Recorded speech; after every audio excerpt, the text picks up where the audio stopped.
The water froze again.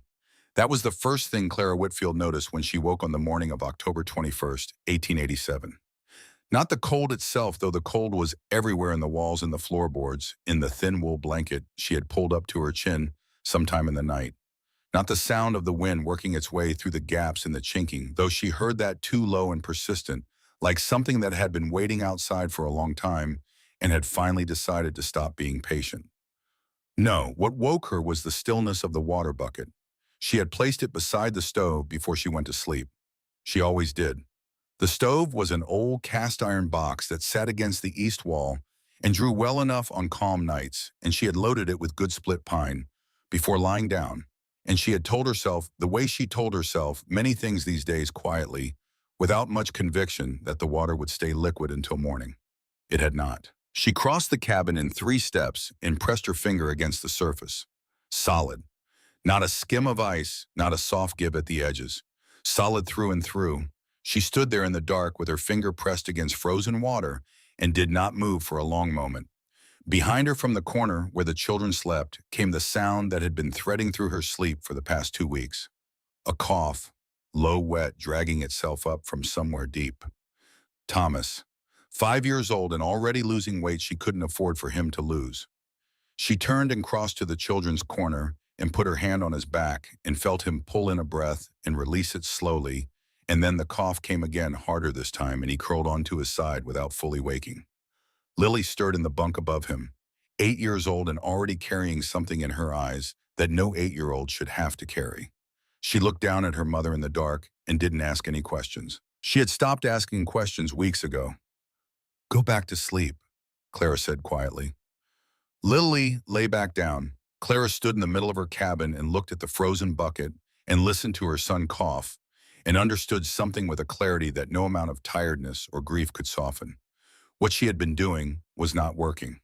Packing more rye straw under the floorboards had not worked. Hanging canvas along the base of the foundation had not worked.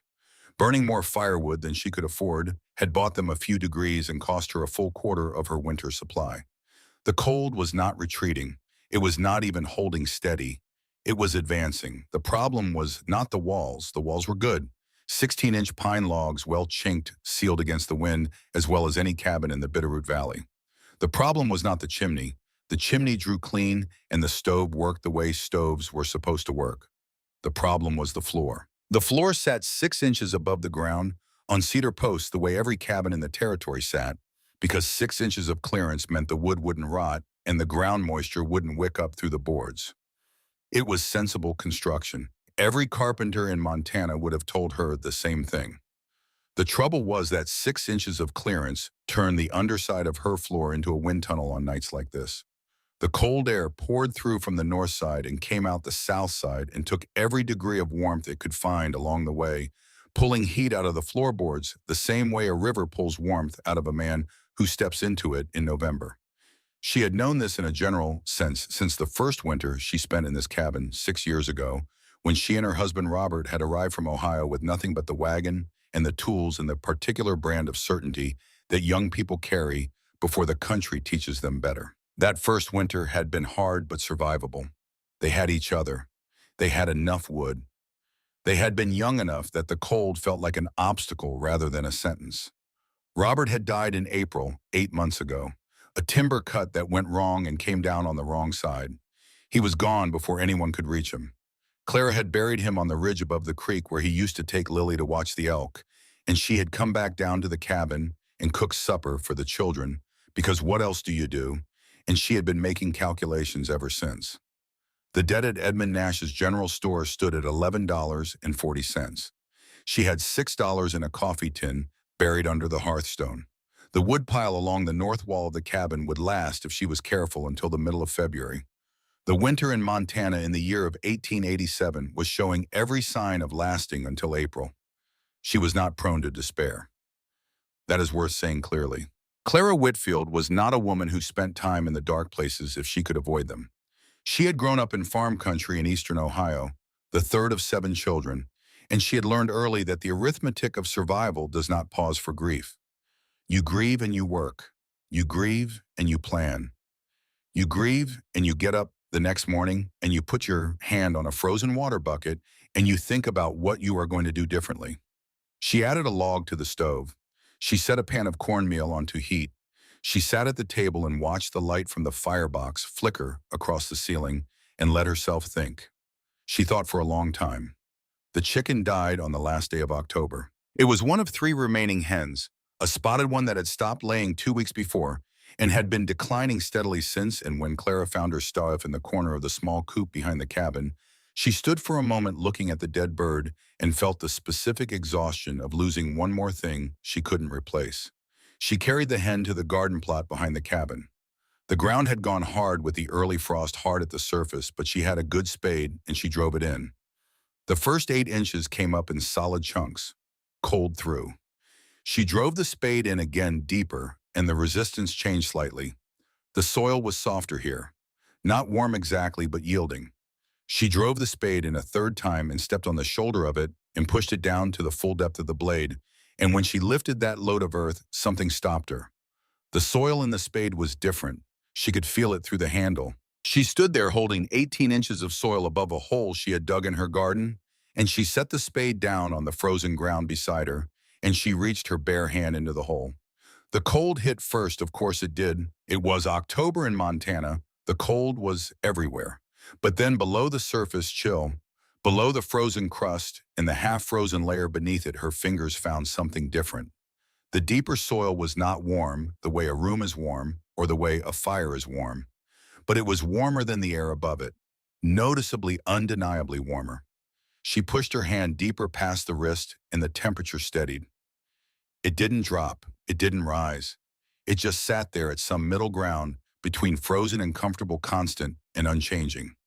She stayed like that for longer than was sensible, crouched in her dead garden in the last light of October, with her arms sunk to the elbow in a chicken's grave, feeling the temperature of the earth. She had known, in the way that anyone who works outside knows things, that the ground holds its temperature better than the air. Farmers knew it. Miners knew it. The old men at the fort used to talk about how the deep cellars never froze even in the worst winters, because once you got far enough down, the frost couldn't follow you. She had known it the way you know something without ever looking directly at it. Now she was looking directly at it. She pulled her arm out and sat back on her heels and looked at the hole in the ground. Then she looked up at the back wall of her cabin. She measured the distance between the two with her eyes and began to think about something that no one she knew had ever tried to think about in quite this way. The frost line in Montana went down roughly 2 feet in a hard winter. Below 2 feet, the ground temperature stabilized. Below 5 feet, it stayed constant through the coldest months, somewhere around 45 to 50 degrees, maybe a touch less up here in the valley where the mountains held the cold close. 48 degrees was not warm by any comfortable measure, but it was 40 degrees warmer than the air above her garden right now, and it was 22 degrees warmer than her cabin floor when the wind came through in the night. She buried the chicken. She carried the spade back to the woodshed. She went inside and fed the children their supper and put them to bed and sat at the table in the dark for a long time. The idea was not complicated. It never had been. What lived under the ground was not cold.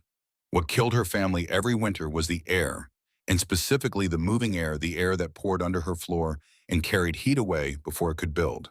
The stove fought the air, and the air won because the air was everywhere, and it kept moving, and it brought cold with it every second of every night, and the stove was only one stove, and wood was only so much wood. But below the ground there was no moving air. The earth sat still.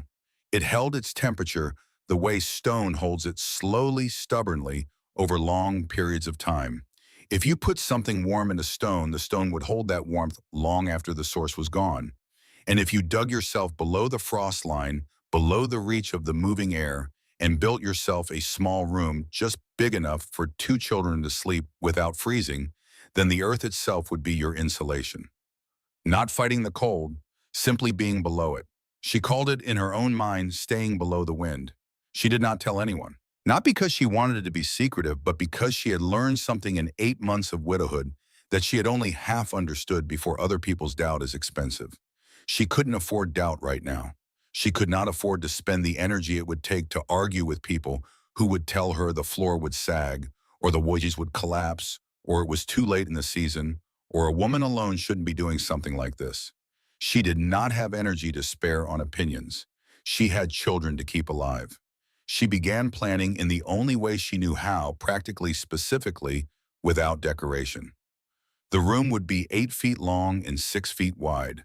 That was enough space for the children's bedding and an oil lamp and enough room to sit upright. She would dig it beneath the northwest corner of the cabin, directly under the children's sleeping area, because that corner was farthest from the door and farthest from the worst of the north wind. She would dig to 5 feet below the current floor level, 3 feet below the surface of the ground, outside, which would put her safely beneath the frost line. The walls would need to be stone, not timber, not packed earth on its own. River stone, the rounded flat kind she had been pulling out of her garden for 3 years and piling along the back fence. Stone would hold the heat that seeped down from the cabin above. Stone was also slower to absorb cold, which meant, on the worst nights, the walls themselves would act as a buffer. She had enough stone in that pile to do it if she was careful with her placement. For ventilation, she would run a short length of iron pipe at an angle up through the foundation on the south side, disguised as a drain line from the root cellar area. Without airflow, the lamp would eat the oxygen too fast and the air would go bad. The pipe needed to be no wider than 2 inches, enough to breathe, not enough to let the cold pour in. The entrance would be a trap door in the floorboards, hidden under the rag rug that sat at the foot of the children's bed. She would cut 3 boards, hinge them from below, and fit them back so cleanly that a man standing above them would see nothing. The digging itself was the problem. Not because it was beyond her. Clara had helped dig 2 wells in her life, and she understood how to move earth efficiently, how to read the soil as you went down, and how to shore up loose sections before they became a problem. The digging was a problem because of the dirt. Every shovelful that came up had to go somewhere that wouldn't be noticed. She couldn't pile it near the cabin. She couldn't leave it anywhere visible. She decided to spread it across the garden in thin layers, a canvas sack full, each trip working it into the beds with a rake so it would blend with the existing soil. It would take longer that way, but no one would see it. She began on the 3rd of November, 1 hour after the children fell asleep, by the light of a single oil lamp hung from a ceiling nail above the northwest corner of the cabin. The first week was the hardest. The floor joists ran in the wrong direction for what she needed, and she had to cut one of them cleanly and install short cross supports on each side before she could begin digging. That took 2 nights alone.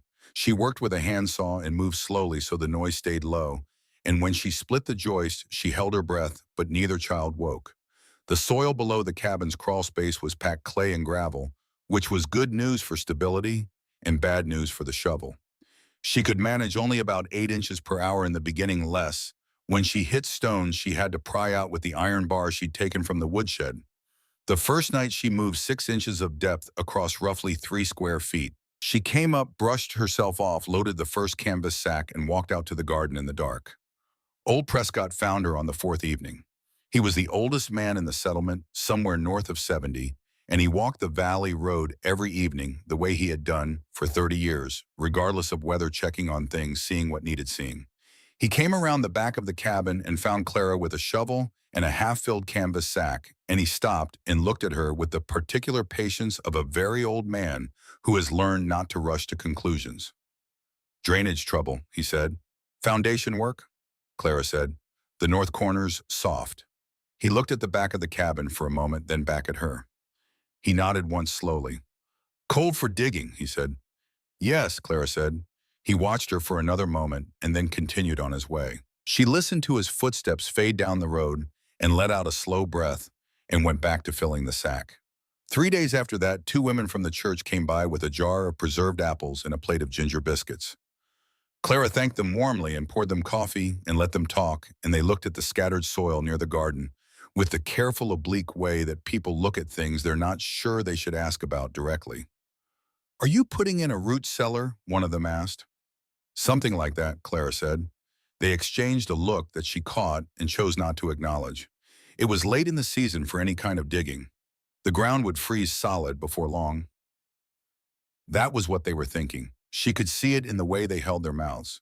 She passed the plate of biscuits and changed the subject. At Edmund Nash's general store, she went in for lamp oil and a paper of nails, and Nash, a careful man who kept track of everything that happened in the settlement with the diligence of someone who believed that information was a form of currency, looked at her across the counter and said that he had heard she was doing work under the cabin. Foundations settle, Clara said, and paid for her oil. They do, Nash said. They also crack when the ground shifts. You disturb the soil under a foundation without knowing what you're doing, you can end up with a floor that sags by spring. I appreciate the concern, Clara said. I'm just saying. I know, she said, and carried her things out. But it was Walter Crane who said it plainest. Walter Crane was 50 years old and had been the best carpenter in the Bitterroot Valley for 25 of those years. He had built 6 of the cabins in the settlement, 2 of the barns and the frame of the church, and he was the kind of man whose confidence in his own technical knowledge had been earned honestly over a long time, and had along the way calcified into something that sometimes made it difficult for him to recognize, knowledge that hadn't been earned his way. He saw Clara digging behind her cabin on a Thursday evening in mid-November. She was about 40 feet from the tree line, spreading soil in the garden with a rake in the last gray light before dark. He had been walking back from the Holloway property where he'd been assessing some hinge work, and he stopped at the edge of the tree line and watched her for a minute without her knowing he was there. The next morning, he was at Nash's store when 2 other men came in for tobacco. They talked about what was happening down at the Whitfield place. Walter set his coffee can on the counter and said without particular hostility that in his considered professional judgment, a widow woman working alone beneath her own foundation was going to end up with a sag in her floor by spring if she was lucky and a collapsed section if she wasn't. The 2 men nodded. Nash wrote something in his ledger. The conversation moved on. Walter was not a cruel man. He didn't mean it as cruelty. He had simply looked at the situation, a woman alone, no structural training, digging in cold soil beneath an occupied cabin in November, and he had applied 25 years of experience and arrived at the only conclusion that 25 years of building in the traditional way could lead a man to arrive at. He was wrong, but he wasn't wrong for no reason.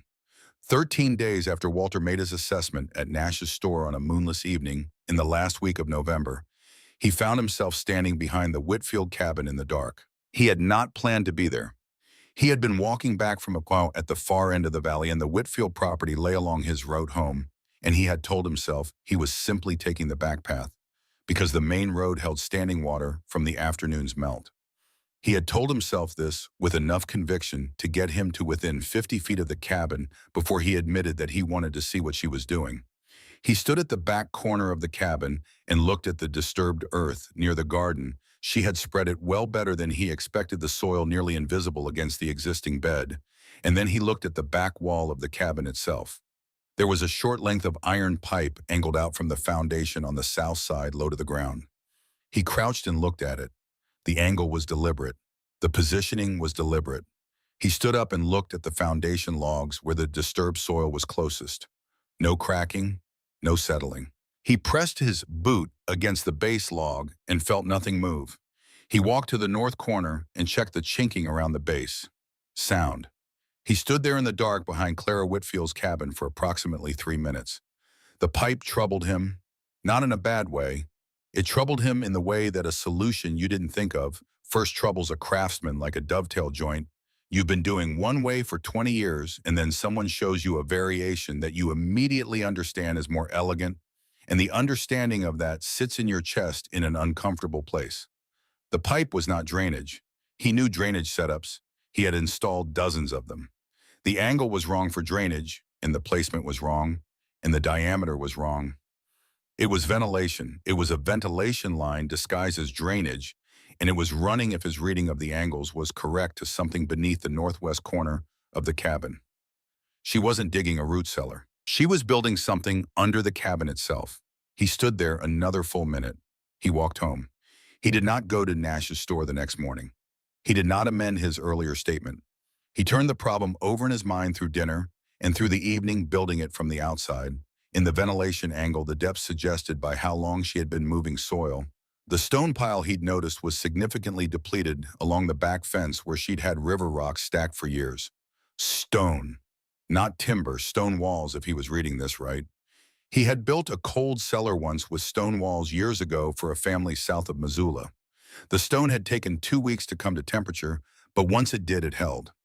Even in the worst cold, the interior of that cellar hadn't dropped below 42 degrees. He had noted it at the time as a curiosity, and moved on because the question of why stone behaved that way underground had not seemed practically important to the work of building cabins above it. He was thinking about it now. He went to bed without finishing the thought, which was unusual for him because Walter Crane was not a man who enjoyed leaving things unfinished. On the 30th of November, by Clara's calculation, the room was done. She had spent the last week on the stone walls, working 2 hours each evening after the children slept, and one long session each Sunday when Lily took Thomas to the Holt place for the afternoon. The stones had gone up slowly, not because the work was beyond her, but because she was particular about it. Every stone had to sit flat. Every gap had to be chinked with smaller stones and packed with bark and pine needles for insulation, not just left open. The taller she went, the more she felt the weight of what she was building. Not the physical weight, but the weight of the stakes. These walls had to hold. They had to hold all winter. The platform for the bedding she built from 3 boards of pine raised 3 inches from the floor on small stone footings so the bedding would stay dry. The trapdoor above fit cleanly enough that from the cabin side with the rag rug in place there was nothing to see. She latched it from below with a simple wooden bar.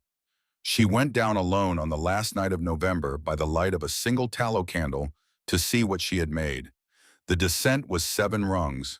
She had mortared them from locust wood into the stone wall on the north side. The air hit her as she dropped below the floor level, not cold, not warm, something in between. Stiller than any air she had felt all autumn. No breath of movement. She reached the bottom and straightened up 5 feet of clearance enough to sit comfortably enough to move without crouching, and she stood there and let the candle's flame settle. It was perfectly still. She hung the thermometer she had borrowed from the nail on the east wall and waited while the mercury found its level. The floor of the space was earthen and dry. The stone walls were cool to the touch on the surface, but not cold, not the cold of the iron stove when it was unlit, not the cold of the window glass in the morning. The cold that lived in those stones was old and slow, and far down the way, cold lives in deep water, not aggressive, just present. The thermometer settled at 48 degrees Fahrenheit. Outside the cabin on the other side of those logs, in that frozen ground, the temperature was 11 degrees. 37 degrees of difference between the air. A man could see his breath in, and the air in this small room she had dug with her own hands over 4 weeks of evenings while her children slept above her. Clara sat down on the stone floor with her back against the east wall. The candle burned without flickering. The silence was complete, not the silence of the cabin where you could always hear the wind finding the gaps in the chinking or the stove ticking as it cooled, but a different kind of silence. Underground silence. The kind that has been there a long time. She had not cried since Robert's funeral. She had come close once in June when she found his work gloves in the woodshed with the thumbs still shaped to his hands, but she had set them on the shelf and shut the door and not let it happen. She had not been able to afford it then, and she had not been able to afford it since. She sat on the floor of the room she had built alone, and she let herself cry now quietly for a while. Not from grief or not only from grief, from something harder to name, from the particular relief of having done something real when everything else was moving in the wrong direction, from the feeling of 37 degrees of difference between outside and below, from the knowledge that her children would sleep without shaking, from the image of Thomas's face when he stopped coughing long enough to smile, from the specific exhaustion of someone who has been running towards something for a long time and has finally stopped because they've reached it. She let herself sit there until the candle had burned a half-inch lower. Then she dried her face with the back of her hand, climbed the 7 rungs, and went to make breakfast for her children. The worst of the winter had not yet arrived. She knew that. January in the Bitterroot Valley was capable of things November only whispered about. She would not tell them yet. She would wait until she was certain. Not certain the room worked. She was already certain of that. Certain that it was enough. Certain that what was coming would not be more than what she had built. She had time. The bitterest cold was still 6 weeks away. But for the first time since April, she went to sleep that night without checking the firebox twice. She banked it and lay down and closed her eyes and listened to Thomas breathe slow, unlabored, the breathing of a child who is actually warm, and she let the darkness come. Below the floor, 37 degrees of difference sat waiting in the dark patient, as stone, quiet as deep earth, holding against whatever the winter planned to send down from the mountains next. The 18th of December arrived cold and clear. The kind of clear that comes to Montana when the air has been stripped of everything soft and what remains is only light and distance and the particular blue of a winter sky that has no mercy in it. Clara waited until after supper. She let the children finish their cornbread and their small cups of warm milk, and she cleared the table and washed the tin plates and set them back on the shelf, doing everything in the usual order, keeping her voice level and her movements unhurried.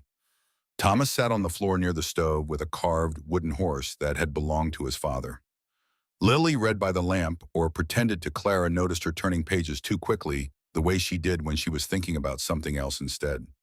When the dishes were done, Clara moved the rag rug. She lifted the trap door. Both children looked up. "Come here," Clara said. "I want to show you something." Thomas set down the horse. Lily closed her book. They came and stood at the edge of the opening in the floor and looked down into the dark. Clara descended first 7 rungs and lit the oil lamp at the bottom, and the light climbed the stone walls and caught the flat plains of the river rock and showed them the small, still room below. Thomas came down next. He moved carefully, testing each rung with his boot before trusting his weight to it, and when he reached the bottom, he stood straight and looked around. His eyes went to the walls, then to the ceiling of rough boards above him, then back to the walls. He reached out and pressed his palm flat against the nearest stone. He looked up at Clara. "It's not cold," he said. He said it the way children say things that are simply true, without drama, without the weight of what the words contained, just the fact of it. The stone was not cold, the room was not cold. This was remarkable to him, but he reported it the way he would report that the sky was blue or the creek was loud after rain. Lily came down behind him. She stood for a moment and looked at everything with the measured attention she brought to anything new. And then she looked at her mother, and Clara could see her understanding it, not just the room, but the weeks before the room. The evenings her mother had gone to bed later than usual, the mornings with the dark circles, the canvas sacks, the depleted stone pile. "You built this," Lily said. It was not a question. "Yes," Clara said. Lily looked at the walls again. She reached out and touched a stone, then the bark and pine needle packing between the stones. "When did you start?" she asked. "November 3rd, Clara said. Lily was quiet for a moment. "While we were sleeping." "While you were sleeping." The lamp burned without flickering. The air in the room was still and close and smelled of earth and pine bark, and the faint mineral smell of the stone itself. Thomas had moved to the sleeping platform and was sitting on it, running his hand across the boards. He seemed entirely at ease the way young children are sometimes at ease underground, without the adult instinct that reads a low ceiling as a threat. Clara hung the thermometer on its nail. The mercury sat at 51 degrees. Outside, through the floor above them, through the cabin walls, through the frozen ground, the temperature was 11 below. They stayed down for an hour that first night. Thomas fell half asleep on the platform.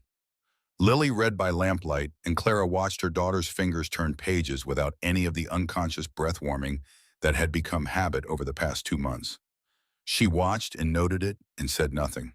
When she brought them back up and put them to bed, Thomas went to sleep before she finished tucking the blanket around him. His breathing was slow and even. No cough. Clara sat at the table in the dark above for a long time. The worst was still coming. She knew the valley. She knew what January could do. The room had proven itself on ordinary cold. The question that would answer everything had not been asked yet. She could wait for the answer. She had learned that about herself in these 8 months, that she could wait for things when she had done everything possible to prepare for them, and that the waiting, while not comfortable, was survivable. What was not survivable was waiting without having prepared. The preparation was what made the waiting bearable. She went to bed.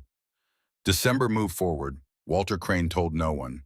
That is worth understanding clearly. In a settlement where information traveled between households, the way cold traveled through a gap in the chinking fast thorough and without anyone deciding to let it happen, Walter Crane kept his own counsel about what he had seen and calculated while behind the Whitfield cabin on that November evening.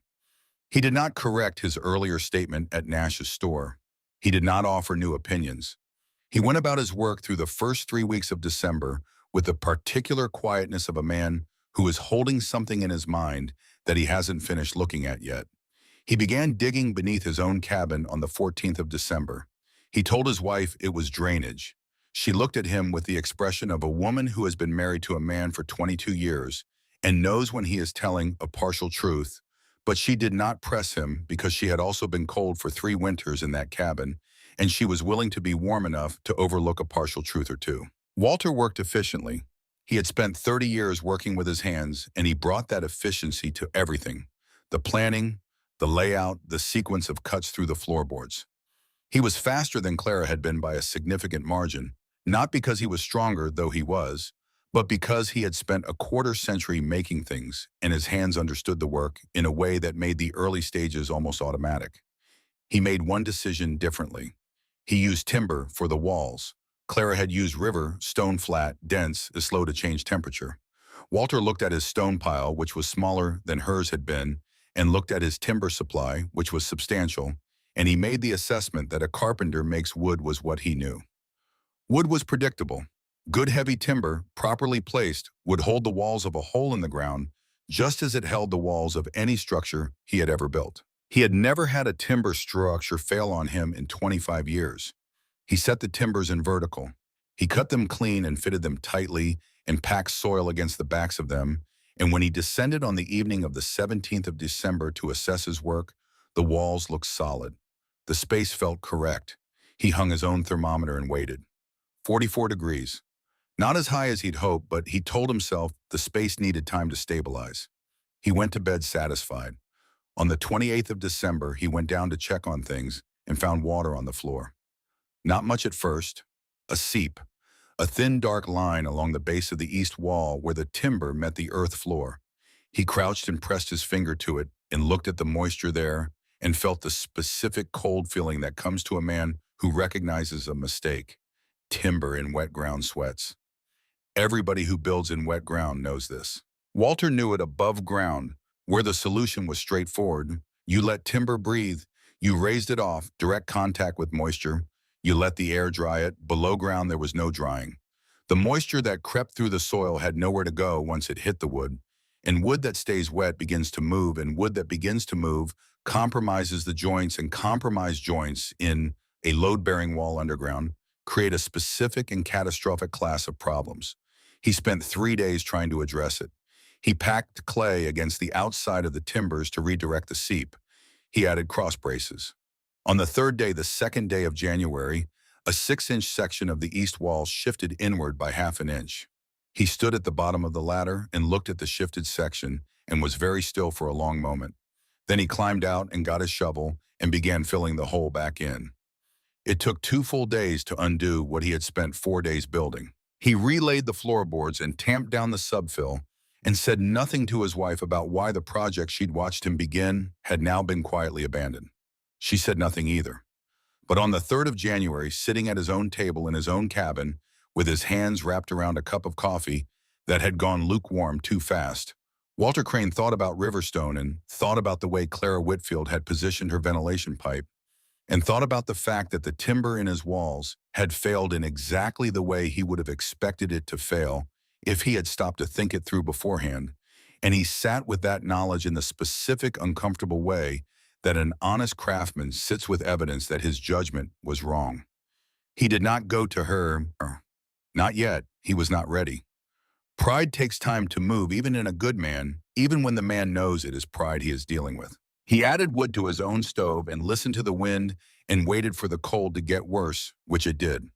The storm arrived on the 11th of January. It came the way the worst storms come to that valley quietly at first. The morning sky on the 11th was the color of old pewter, flat and textureless, not the dramatic charcoal of an approaching thunderstorm, but something more deliberate. Snow began falling around mid-morning, small dry flakes that barely seemed to move as they came down. By noon, the flakes were larger and coming faster, and by mid-afternoon, the wind had shifted to the northwest and was bringing the snow in at an angle that made it difficult to see the tree line from the cabin door. Clara had been watching the sky since the 9th. She had seen enough Montana winters to read the signals. The particular stillness that preceded the large storms, the way the horses at the Holt place had been moving restlessly in their paddock for 2 days, the smell that settled in the air when a serious system was still 100 miles out but closing. She had filled every container in the cabin with water on the 10th. She had moved an extra quarter cord of wood inside, stacking it along the interior north wall where it wouldn't freeze solid. She had brought the children's warmest things up from the storage chest and laid them out where they could be reached quickly. By the evening of the 11th, the wind was audible. Not the ordinary scrape and whistle of a cold night in the valley, but a sustained low roar, the kind that comes when a system settles over the mountains and decides to stay. The temperature outside at sundown was 14 degrees. By midnight, it had dropped to 3. Clara fed the stove through the night on the 11th and the 12th, waking every 2 hours to load it, sleeping shallowly in between. The cabin held warmth reasonably well. The children slept. Outside, the snow came down without pause. The 13th brought the wind change. The wind had been blowing from the northwest, which meant the cabin's north and west walls were taking the pressure, and those walls were the best chinked and the most solid. On the morning of the 13th, somewhere before dawn, the wind swung to the north-northeast, which was worse. It put the full force directly against the north wall and drove air through angles the chinking wasn't designed to handle. By 8 in the morning, frost was forming on the inside surface of the north wall logs. By noon, it was on the floorboards. The temperature outside had dropped to 18 below. Clara heard later from Mabel Holt and from Edmund Nash what was happening in the settlement during those days. Mabel's husband had burned through their entire winter woodpile by the second day of the storm and had started breaking fence rails on the third.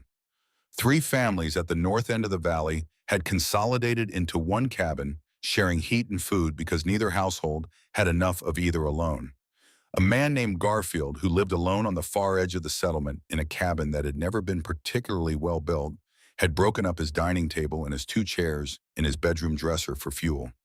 Nash had sold his last cord of cut wood on the morning of the 13th and turned away 3 families who came after. The settlement was burning everything it had, and the cold was still advancing.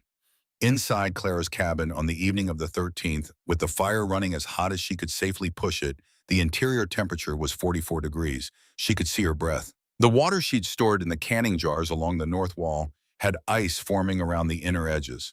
Thomas had been in his heavy coat all day and was still pale. She sat at the table and then looked at the rag rug and made her calculation. She had 3/4 of a cord of wood left on the interior stack and another third of a cord outside, which she would not be able to reach if the snow continued. If she ran the stove at its current level, she had perhaps 4 more days of fuel. The storm did not look like a 4-day storm. The barometric pressure had been dropping steadily since the morning of the 11th, with no sign of bottoming out. The room downstairs was 51 degrees before the storm arrived. The storm could not reach it. The wind that was working its way through her north wall and across her floor had no access to what was 5 feet below the frost line. The earth around that room had been cooling slightly for 2 months, but slowly, so slowly by her estimate, maybe 3 degrees of loss since November, which meant the room was sitting at 48 degrees, possibly 47. Not warm by the standards of any comfortable room, but warmer than her cabin had been in 2 weeks. She got up and moved the rug. She lit the oil lamp and handed it down to Lily, who had been watching from the moment she heard the rug move. Then Thomas, who came without question, who had been down here enough times in the past 3 weeks that the descent felt ordinary to him. Then the bedding rolled tight and passed down. Then the extra blankets. Then the small box of provisions, dried apple rings, a wrapped brick of cornbread, a half-quart of dried beans she wouldn't be able to cook but could eat in a pinch. She went down last and pulled the trapdoor closed above her. The thermometer on the nail read 53 degrees. Outside, beyond the floor and the walls and the frozen ground, the temperature was 22 below. The silence was immediate and total. No wind, no boards contracting in the cold, no draft working the lamp flame sideways. Just the still air of a room that was below all of that 5 feet below the reach of whatever January had decided to do to the world above. Thomas sat on the sleeping platform and looked at the ceiling above him and listened. "I can't hear the wind," he said. "No," Clara said. "Where did it go?" "It's still there," she said. "We just went somewhere it can't reach." She settled them in. The bedding went on the platform. The lamp went on the low stone shelf she had built for exactly this purpose. Clara sat with her back against the south wall and pulled her knees up and listened to her children breathe. The storm hammered the valley for the next 4 days. She went up twice a day to tend the stove, not to heat the cabin, but to keep the chimney from freezing solid, which would have been a different kind of problem to solve later. Each time she opened the trap door, the cold dropped onto her like something physical. Each time she came back down, her hands were white at the knuckles, and her breath was ragged for the first few minutes. And then the still air of the room found her, and she steadied. The provisions held. They ate apple rings and cold cornbread and drank water from the canteen Clara refilled each time she went up to tend the stove. They told stories. Clara told them about Ohio, about her own mother's kitchen in summer, about the creek she swam in as a girl. Lily told Thomas an extended story of her own invention involving a bear who had learned to read and was working his way through a library that nobody else knew existed. Thomas fell asleep in the middle of the third installment, and Lily finished it anyway quietly for herself. The 15th arrived without the storm breaking. Clara had gone up at mid-morning to load the stove and had come back down and noted that the temperature outside visible on the exterior thermometer she'd hung by the door was 24 below, with wind. The drift against the north wall of the cabin had reached the windowsill. Through the thick, small pane of glass, the world outside was white and moving and featureless. She descended. She had been underground for roughly 22 hours by that point, with 2 brief excursions above. She was tired in the particular way of someone who has been bracing against a threat that hasn't fully arrived yet, not exhausted but stretched thin, the way a rope feels when it has been pulled close to its limit but has not yet broken. It was Thomas who noticed the air first. He was lying on the platform half asleep when he rolled over and looked at the lamp and said without particular alarm, "The flame is smaller." Clara looked. He was right.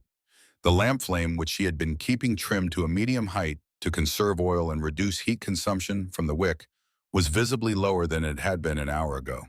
She turned up the wick slightly. The flame rose, then settled back. Not a wick problem, an air problem. She crossed to the ventilation pipe on the south wall.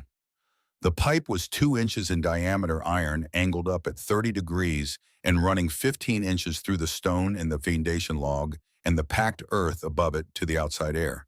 She put her hand near the opening. Nothing. No movement.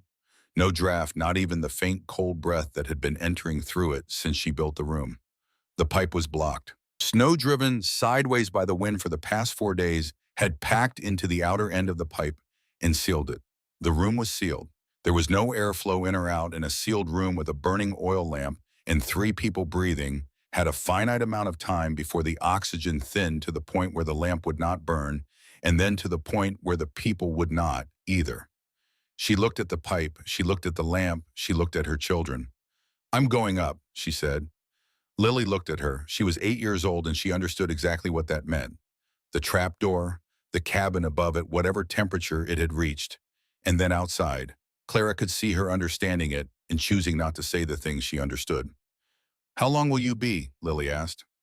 "Not long," Clara said. She climbed the 7 rungs. She cracked the trap door, and the cold fell on her, instantly dense and shocking, and she pushed through it and got the door up and stood in her cabin in the dark. The interior temperature was somewhere in the middle 30s, cold enough to drive the breath out of her in a gasp, but not the worst of it. The worst was outside. She put on her coat and her wool scarf and her heaviest gloves. She pulled her hat down over her ears. She crossed to the south door, not the main door, the smaller door on the south side that faced away from the worst of the wind, and she opened it. The cold hit her like a wall. She could not describe it to anyone later, not in a way that conveyed the specific quality of 24 below with a full wind. It was not simply cold in the way that cold is uncomfortable. It was cold in the way that the body reads as mortal threat, instantaneous and unambiguous. Her eyes watered immediately and the tears froze on her cheeks before they reached her chin. The exposed skin of her forehead, the only part of her face not covered, began to hurt within the first 5 seconds. She moved along the south wall with one hand against the logs for orientation. The snow was driven so hard it was effectively horizontal, and she could see nothing beyond the reach of her arm. She found the ventilation pipe by touch. Her fingers felt the iron, then felt the packed snow that had sealed the outer opening. A solid cone of wind-compacted snow roughly the size of her fist. She dug at it with her fingers.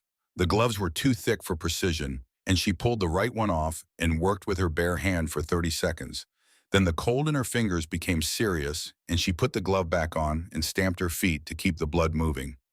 She worked the snow loose in chunks, breaking it away from the pipe opening with the tip of her finger, and when she got the outer seal cleared, She put her face close and blew hard into the pipe. She heard the air move through from the other side. She straightened up and turned back along the south wall, one hand on the logs, moving as fast as she could without losing contact with the wall. The wind hit her broadside when she cleared the corner, and for a moment she could not see anything at all. Not the door, not the wall, not anything.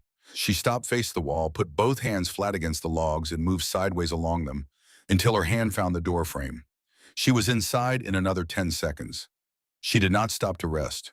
She crossed the cabin and descended the ladder.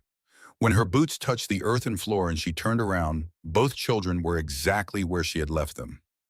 Lily sitting upright on the platform, Thomas lying behind her with his eyes wide open. Lily had her arm across her brother. They were looking at their mother with the focused, undemonstrative attention of children who have decided not to be afraid. Clara's right hand had no feeling in 4 of the 5 fingers. She held it against her stomach and felt the pain begin as the blood came back, which was the good pain, the pain that means the tissue is still alive. She breathed. In and out, the still air of the room came into her lungs and steadied her, and she breathed again. She looked at the lamp. The flame was rising back to its normal height as the air came through the pipe. Thomas watched his mother for a long moment. "You're back," he said. "I'm back," Clara said. She sat down against the south wall and waited for the feeling to return to her fingers. Lily had moved to the edge of the platform and was watching her with those 8-year-old eyes that had seen too much winter and were watching this with a seriousness that no child should have to carry. But she was carrying it. She was sitting straight and holding her brother's hand and carrying it without complaint. Clara looked at her daughter and thought, when this is over, I am going to tell her what she did tonight. Sat in a sealed underground room in a blizzard and was not afraid. Or was afraid and did not show it to her brother. Either way, that is something. The storm peaked on the 16th of January. The temperature that night by Clara's exterior thermometer reached 26 below. The wind did not drop below 30 miles per hour for 16 consecutive hours. The settlement above the frozen ground of the Bitterroot Valley was burning itself for warmth. Furniture, fence posts, the floor of at least one outbuilding. Mabel Holt burned her husband's workbench. Nash burned the shelving units from the back room of the store. Walter Crane, in his well-built cabin with its solid walls and its failed underground room, filled back in with cold dirt, burned the 2 sawhorses he'd been using for a job he hadn't finished yet, and then the door of his summer pantry, and then the second chair. From his kitchen. 53 feet from Nash's store, 5 feet below the surface of the frozen earth, the temperature in the room beneath Clara Whitfield's cabin sat at 51 degrees. The lamp burned clean. The children slept. The storm ran itself along the surface of the world above and below the wind. Everything was still. On the 17th, the roaring eased. The wind came in gusts instead of the sustained howl that had been going for 6 days, and between the gusts, there were intervals of real quiet. Clara went up 3 times on the 17th, instead of twice each time, staying a little longer assessing. On the morning of the 18th of January, she opened the south door and the wind had stopped. The sky was a hard, clean blue. The temperature was still 11 below, and the snow had drifted to the eave line on the north side of the cabin and to the window sills on the south, but the air was motionless. The smoke from her chimney went straight up and disappeared into the cold. Around the settlement, she could see, at the limits of visibility, across the white-covered distance, other chimneys with other smoke rising in the same straight lines one by one, and as families surfaced from whatever they had done to survive. Clara stood in the doorway for a moment and breathed the still, brutal, honest cold of a Montana morning after a week-long storm. Then she went back inside, descended to the room below, and got her children. "It's done," she told them. Thomas climbed up first into the light. Mabel Holt came first. She came across the snow-covered ground between the 2 properties with a pot of bone broth wrapped in a flour sack for warmth, moving carefully through the drifts that had reformed overnight into hard-crusted ridges. She had been preparing herself during the walk. She had been arranging her face into the expression she would need, steady, practical, the expression of a woman who has come to help rather than to mourn, because sometimes the help comes after and the mourning is what the help is for. She knocked twice and pushed the door open without waiting, because that was the kind of neighbor she was, the kind who didn't stand on ceremony when ceremony might slow things down. Clara was at the stove. Mabel stopped in the doorway. Clara turned around. She was wearing her work clothes, the heavy canvas apron, over the wool dress, her hair pinned back, the way she wore it when she was doing something practical. The stove behind her was putting out real heat. The cabin was not warm by comfortable standards, perhaps 50 degrees, but it was livable in a way that Mabel's own home had not been in 6 days. Lily was at the table working through a page of figures from her arithmetic primer. Thomas was on the floor with the wooden horse making a low continuous sound with his mouth that was apparently the sound a horse makes when it is traveling across important terrain. Mabel stood in the doorway with her pot of broth and looked at all of this. "You're all right," she said. It came out not as a question, but as something she was confirming to herself, the way you repeat information that has arrived in an unexpected order and needs to be settled before you can move forward. "We're all right," Clara said. Mabel came inside and set the pot on the edge of the stove without being asked, because that was the other thing, she was practical even when she was shaken. She sat down in the chair near the door and looked around the cabin for a moment without speaking. Her husband had lost 2 fingers on his right hand. Not to frostbite entirely, he had made a decision on the 4th night of the storm to go out and retrieve firewood from the shed in conditions that made that decision a poor one, and the combination of the cold and the wind and the time it took him to locate the shed in the near zero visibility had done what extreme cold does to extremities when given enough time. The doctor from the far end of the valley, once the roads were passable, would later confirm what Mabel already knew by looking 2 fingers on the right hand gone below the second knuckle. She did not tell Clara this immediately.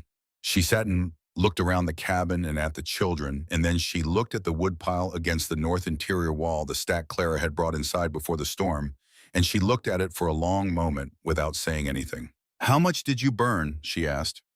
"Through the storm," Clara said. "Just under half a cord." Mabel was quiet. The families on either side of the Holt property had between them burned through 4.5 cords in the same period and had still not kept their interiors above freezing for the last 2 days. She knew this because she had been in both cabins and had seen the hollow, used-up look of people who have spent a week fighting something that was larger than them and had barely held on. "How?" Mabel said. Then she stopped. Then she said it differently. "Clara, how?" Clara set down the spoon she'd been using to stir the cornmeal. She looked at Mabel Holt, who had brought her preserved apples in October and ginger biscuits in November, and who had never once laughed at anything, who had simply watched with the patience of a woman who had learned that watching was sometimes more useful than speaking, and she moved the rag rug. She lifted the trap door. The air from below came up into the cabin warmer than the air in the room, and Mabel leaned forward and looked down into the lamplight on the stone walls and was very still. Clara told her everything. She sat at the table across from Mabel and explained it the way she had always explained things, without decoration, starting with the problem and moving through the reasoning to the solution. The frost line, the temperature below it, the stone walls and why stone instead of timber, the ventilation pipe and the angle and the reason for the angle, the trapdoor and the sleeping platform and the thermometer reading 53 degrees while the world above it was burning furniture to survive. Mabel listened with the complete, uninterrupted attention of someone receiving information that is rearranging things inside her. When Clara finished, Mabel sat quietly for a moment. Then she told Clara about her husband's fingers. Clara listened. She did not look away. They sat together in the warming cabin for a while after that, not speaking much, the way women sit together after difficult things have been said and the words have done their work, and what remains is just the shared presence of two people who understand what the winter costs. Edmund Nash came 2 days later on the 20th of January. He came with his ledger book, which was unusual. Nash was a man who kept his ledger behind the counter, not in his coat pocket, and the fact that he had carried it across the settlement told Clara something about the nature of his visit before he said a word. He sat at her table and opened the ledger to a page where he had written a column of numbers, and he turned it so she could read it. He had gone around the settlement in the 2 days since the storm broke and recorded what he could find out about firewood consumption during the 8-day storm. Not everyone would tell him directly, but enough would, and for those who wouldn't, he could estimate from what he had sold before the storm and what they were asking for now. He was a meticulous man, and his estimates were, by his own account, conservative. The average household in the settlement that had made it through the storm had burned between 1 cord and 2 cords of wood. 2 families had burned more than 2 cords. 1 family had burned close to 3, and their cabin interior had still dropped below freezing on the worst 2 nights. He tapped his finger on the bottom of the column where he had written Clara's number, the figure she had given Mabel Holt, which Mabel had passed on with the precise accuracy of someone who understood it was important. Less than half a chord. Nash looked at that number for a moment. He looked at it the way an accountant looks at a figure that cannot be argued with, not with pleasure exactly, and not with displeasure, but with the specific, sober respect that an honest man gives to arithmetic when the arithmetic is telling him something he did not expect to hear. He closed the ledger. "Tell me how it works," he said. Clara told him. She used the same words she had used with Mabel, the same order, the same plain sequence of reasoning. Nash did not interrupt. He did not write anything down. He simply listened, and when she was done, he sat for another moment looking at the closed ledger. "I told you the floor would sag," he said. "You did," Clara said. "It didn't sag." "No." He picked up the ledger and stood up and buttoned his coat. "I'll be sending people to talk to you," he said, "if that's agreeable." "It's agreeable," Clara said. "Wish." He left. She watched him cross the snow toward the road. He walked the way he always walked, carefully, deliberately, a man who did not like to slip. But there was something slightly different in his posture than she had seen before, a particular set to his shoulders that she recognized because she had felt it herself on the last night of November, sitting on the stone floor of the room she had built. It was the posture of someone who has just received information that cost them something to accept. The community meeting happened on the 26th of January in the church because the church was the largest interior space in the settlement, and it was one of the few buildings where the wood supply had held reasonably well. Walter Crane had built it with extra insulation in mind, and it showed. Most of the settlement came. They came with the particular subdued quality of people who have been through something together and are still in the early part of understanding what it cost them. Some of the men had visible frostbite damage, reddened patches on ears and noses and cheeks, one man with his right hand wrapped in clean cloth. Children sat close to their parents. The room smelled of wet wool and pine smoke. The pastor opened the meeting and turned it over to Nash, who presented the firewood figures he had collected. He read them without commentary, just the numbers, household by household, without names attached. And when he got to the bottom of the column and read the final figure, less than half a chord, Whitfield property, 2 adults equivalent in terms of heat requirement, 2 children. The room was quiet in the way rooms get quiet when something lands in them that is too large for immediate response. Then old Prescott stood up. He was the oldest man in the settlement by a margin large enough to make the question of his exact age a matter of mostly friendly speculation. He had been in the valley before most of the families present had arrived, and he had the unhurried quality of a man who had seen enough winters and enough meetings to know when something needed to be said plainly and without ornament. He stood up and he looked at Clara, who was sitting in the second row with Lily beside her and Thomas asleep against her arm, and then he looked out at the room. "We have been in this valley for 15 years, he said. His voice was low but carried clearly. "Some of us for all 15, some for less. In those 15 years, through all the winters, we have put behind us not one person in this room, not one thought to look at what this woman looked at and ask what she asked." He paused. "She came through the worst storm in 40 years with her children healthy and her wood supply largely intact. We know how she did it. She has offered to explain it to anyone who asks." He looked around the room again slowly. "The question I would put to this gathering is not why she did it. She did it because her children needed her to. The question is why in 15 years the rest of us did not." He sat down. The room stayed quiet for a moment that was longer than ordinary silences. Then people began to talk, and the talking went on for a while, and Clara answered the questions that were directed at her with the same plainness she had used with Mabel and with Nash. She described the depth, she described the stone, she described the ventilation. She described the temperature differential and how it changed over the course of the winter and what she expected it to do as she used the space across multiple winters and the stone fully equilibrated to its new thermal role. At some point during the questions, she became aware that Walter Crane had not spoken. He was sitting in the back row, which was where he always sat at meetings, and he was listening with his arms folded and his expression neutral. He was not the kind of man whose face gave things away during public proceedings. She looked at him once and then looked back at the person asking her a question, and she answered the question, and the meeting continued. Walter came to her door on the evening of the 28th. It was not yet dark, The late January light was the thin horizontal kind that sits just above the tree line in the hour before sunset and makes everything look slightly more deliberate than it usually does. He knocked twice. He had his hat in his hands when she opened the door, which was something she had not seen before. She stepped back and let him in. He came inside and stood near the door in the way that large men stand in spaces they are uncertain of their welcome, in not quite committing to the room, not taking a seat without being invited. He looked around the cabin for a moment. His eyes went to the rag rug in the corner. They stayed there for a second, then moved away. "My room failed," he said. Clara waited. "I built it in December, timber walls." He said it with the tone of a man reciting a set of facts rather than making a confession, because that was how he processed things, by stating them as facts and examining them from the outside. The east wall took water. A section shifted on the 2nd of January. I filled it back in. "I didn't know you had started," Clara said. "I didn't tell anyone." He turned his hat in his hands once. "I used timber because it was what I had and what I knew." That was the wrong call. I could see it was the wrong call once the wall moved, and I could see looking back that I should have seen it before the wall moved. He paused. "I want to know why you chose stone."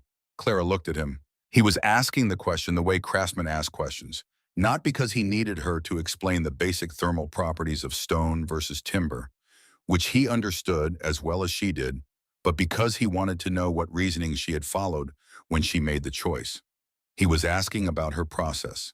He was asking the way one builder asks another. "Gypsum can hold heat for a while," she said. "Timber holds its shape. Stone does both, and it keeps doing both longer than either of those, and underground you don't get to swap it out if it starts to fail." I needed something that would still be doing its job in February. She paused. "I also needed something that wouldn't rot." Walter was quiet for a moment. "The rot," he said. "Yes," he turned his hat once more. "I knew about wet ground and timber," he said. "I have known about it for 20 years. I built a cold cellar once south of Missoula stone walls, held its temperature through February without a stove. I noted it and I moved on and I didn't think about it again." He stopped. That was the second mistake. The first was assuming I already knew how to do this because I know how to build above ground. Clara said nothing. She let the words sit where he had put them. "I told people your floor would sag," he said, "at Nash's store. I told 2 men in Nash that you were going to collapse your own foundation." "I remember," Clara said. "I was wrong," he said. "I was wrong, and I said it in public, and I want to correct it in the same place I said it." She looked at him for a moment, this large, careful, precise man standing in her cabin with his hat in his hands, having walked through the late January cold, specifically to stand in front of her and say that. She thought about what it cost a man like Walter Crane to walk through that cold and knock on that door and say exactly those words in exactly that order. She had a reasonable estimate of what it cost because she understood the particular price of admitting that something you were certain about was wrong, and she knew it was not a small price regardless of who was paying it. "Sit down," she said. He sat. She poured 2 cups of coffee from the pot that had been on the back of the stove. She set one in front of him and sat across the table with the other. "The stone needs to be river stone," she said. "Rounded flat where you can find flat dents. Not the shale up on the ridge, it splits wrong under sustained pressure. River stone from the creek bed. The pieces you want are the ones that took 1,000 years of moving water to make that shape, because the same process that made them that shape also made them dense enough to hold heat without cracking in the cold." Walter had not taken out a notebook. He was listening the way she had learned. He listened completely, storing everything, cross-referencing it against what he already knew, with that particular internal machinery that very good craftsmen use in place of written notes. "How far below the floor?" he asked.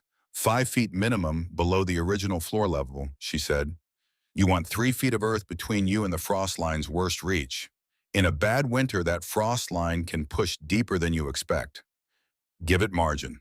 He nodded slowly. "The ventilation pipe," he said. "South side. South side, and angle it downward on the exterior end, just slightly, not enough to be obvious enough that driven snow can't pack in horizontally. What blocked mine on the 15th was snow coming in straight." She paused. "And cap it. Wire mesh cap fine enough to stop snow, but not so fine it ices over. I hadn't done that. I'll do it before next winter." Wire mesh cap, Walter said, as though testing the weight of it. Small problem with a simple fix, Clara said. Like most of them.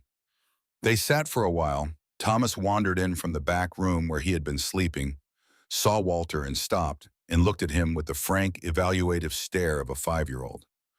Walter looked back. Thomas apparently concluded that the situation was not threatening because he found his wooden horse and took it back to the other room without comment. Walter finished his coffee and stood. I'm going to start again in the spring, he said. Once the ground softens and I can get proper depth without fighting frozen soil. He looked at the rag rug. I'd like to do it right. You'll do it right, Clara said. He put his hat on. He buttoned his coat. He paused at the door. You were right and I was wrong, he said. That's a simple fact. I should have seen what you were doing for what it was instead of for what I assumed it was. He opened the door. The cold moved in from outside and then pulled back as he stepped through. Good night, Mrs. Whitfield. Good night, Mr. Crane, she said. She closed the door and stood for a moment in the warmth of her cabin and listened to his footsteps move away across the frozen ground. By the end of February, 3 families had begun preliminary work on underground rooms of their own. By the following winter, the winter of 1888 to 1889, 7 households in the Bitterroot settlement had some version of what Clara had built. Walter Crane finished his in late April, riverstone walls correctly ventilated, and when he descended into it the first time in October and read the thermometer, he came back up and said nothing to anyone for a full day, which was how Walter Crane expressed a certain kind of satisfaction. The differences that second winter were measurable in the plainest terms. Firewood consumption across the 7 households with underground rooms averaged less than half of what the remaining households used.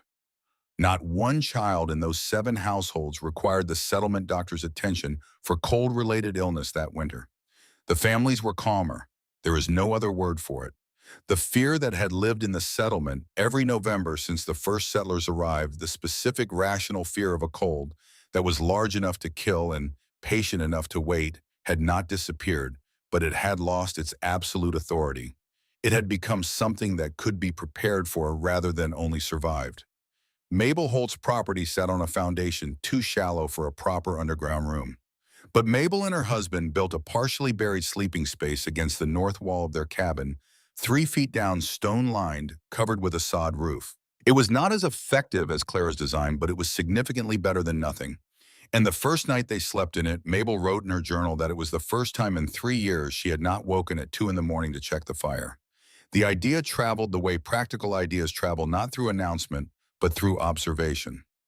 A man passed through the settlement in the late spring of 1889 on his way to a timber operation further north. He stayed 2 nights at Nash's, and Nash showed him the room beneath the store that he had built over the winter, and the man looked at it and asked questions and listened carefully. He took what he heard north with him, and then eventually west, and eventually the questions he asked and the answers he carried with him became questions and answers that other people asked and carried further. By the early part of the following decade, similar structures had appeared in parts of Wyoming and in the eastern territories of the Dakotas. Agricultural extension offices, when they became aware of the practice, found precedent for it in the records of indigenous building traditions across the northern plains. The practice of earth-sheltered sleeping spaces had never disappeared from those traditions, had never needed to be reinvented because it had never been abandoned in the first place. What had been lost was the knowledge among the settlers who had arrived without it and built their cabins above the ground, because that was how cabins were built, and had not asked until one winter why the ground itself might offer what the structure above it could not. Clara did not track where the idea went after it left the valley. She had her hands full with the valley. She did not seek recognition for what she had done, not because she was modest in any performed sense, but because the recognition was beside the point. The point was Thomas breathing evenly through the night. The point was Lily's fingers moving freely through the cold months, not white at the tips. The point was the wood pile that lasted, the fire that didn't have to be stoked at 2 in the morning, the sleep that finally came all the way through. She remarried in the spring of 1894. His name was George Aldrich, a quiet man who had come to the valley 2 years earlier from Vermont, and who had, in Clara's assessment, the great and underrated quality of knowing how to listen. He descended into the underground room on his first evening at the property, stayed down there for 10 minutes looking at everything, came back up and said that it was the best constructed thing he had seen in the Bitterroot Valley, and that he hoped she would show him how she had done it so he could help maintain it properly. She showed him. The room remained. It was no longer a secret, no longer unusual, no longer something that required explanation to anyone who lived in the valley. It was simply part of the cabin.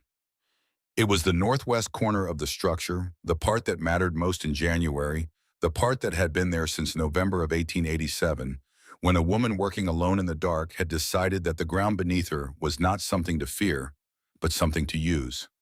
Lily grew up and built her own version of it in Idaho, where she settled with her husband in 1901. She wrote to her mother afterward that the design had worked exactly as she remembered it, that the temperature differential was everything her mother had described, and that her own children had made the descent on the first cold evening with the same matter-of-fact comfort that Lily herself had learned to feel underground, because to them it was simply what you did.